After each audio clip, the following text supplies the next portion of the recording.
Located in the Scottish Highlands, the Isle of Skye is a bucket list destination for anyone interested in exploring gorgeous, untouched nature. There are plenty of hiking and photography opportunities. Just driving around and taking in the views is a great experience. If you are planning a trip to the Isle of Skye, I am here to help you create the perfect itinerary so you can see a mix of the top sites and hidden gems. Hey, welcome back to the channel. I'm Rachel and I love sharing my travel vlogs and tips.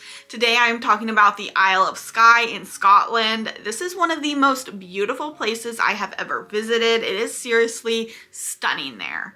Normally my itineraries are aimed at budget travelers and I talk heavily about how to save money, but the Isle of Skye is not expensive as far as attractions go. While some locations have a small parking fee, most things to do are free. However, you will have to budget for your rental vehicle and accommodation, which can add up, especially if you stay on the Isle. I'm splitting this itinerary into 2 days, although it can be edited for 1 day if you are motivated or short on time.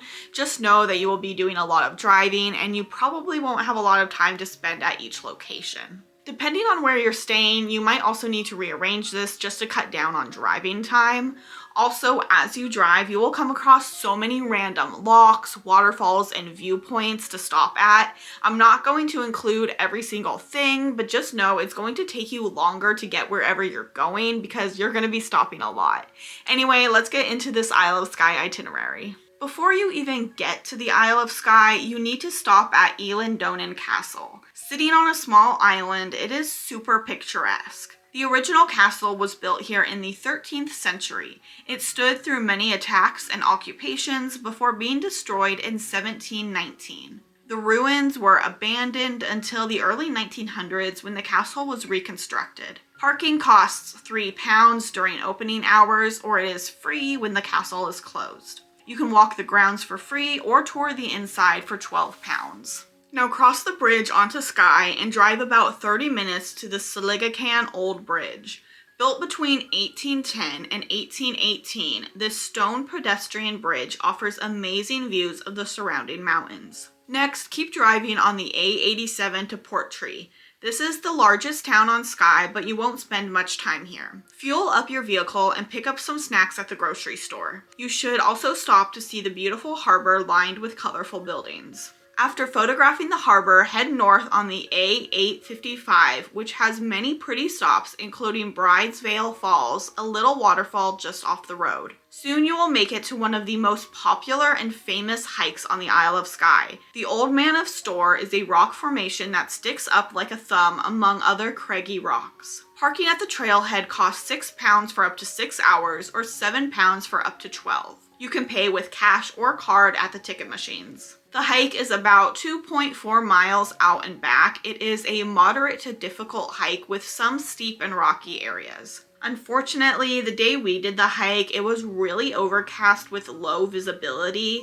If you are there on a clearer day, you will be amazed by the views. If you plan on doing the entire hike, make sure to schedule a couple of hours for this stop. Now hop back in the car and drive to the viewpoint for Kilt Rock and Mealt Falls. This amazing 180-foot waterfall cascades over a cliff right into the ocean. In the distance, you will also spot Kilt Rock, which has a pattern similar to the iconic Scottish garment. The next place to visit is another scenic hiking location. The Cuthrain is a gorgeous landscape with sweeping vistas, towering cliffs, and rolling green hills. The moderate to challenging trail is a 4-mile loop, planned for about 3 to 4 hours to complete it. We didn't do the hike, but I did walk about 200 feet to this incredible viewpoint. Parking costs £3 for 3 hours or £5 for up to 6 hours. After admiring this quintessential Isle of Skye scenery, keep driving west on the Cuthrain Road where you will find more views, waterfalls, and free roaming sheep.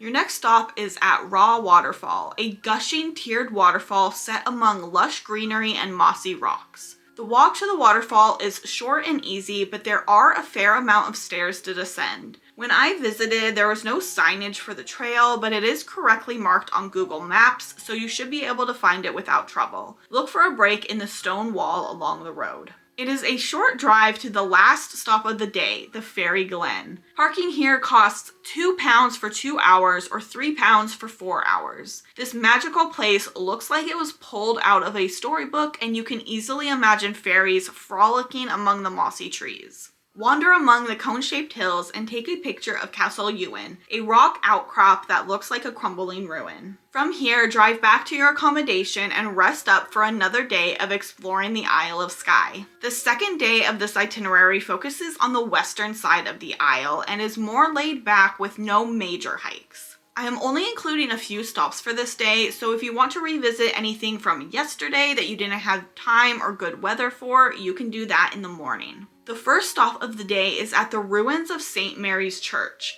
This spot might not be for everyone, but I loved walking through the moody old graveyard. It was very photogenic. You can also visit the nearby Dunvegan Castle and Gardens from April 1st through October 15th. Tickets for the castle and gardens are £17 for adults and £12 for children 5 to 15. To visit the gardens only, adults are £15 and children are $10. They also offer seal boat tours for an additional $13.50 for adults and $10.50 for children. Now drive about 30 minutes to the Lochmore viewpoint. Pause for a moment to snap a picture before continuing a few more minutes to Neast Point, the westernmost edge of the Isle of Skye. Perched on the cliffside is Neast Point Lighthouse, which was first lit in 1909. This is one of the most famous photo spots on the Isle and is where you should plan to be for sunset. From the free parking lot, it is about a 1.4 out and back hike to the lighthouse. It is a relatively easy hike, but there are some steep sections. There are also a ton of sheep around here, so expect lots of stops to admire their fluffiness. In spring, there are also adorable lambs.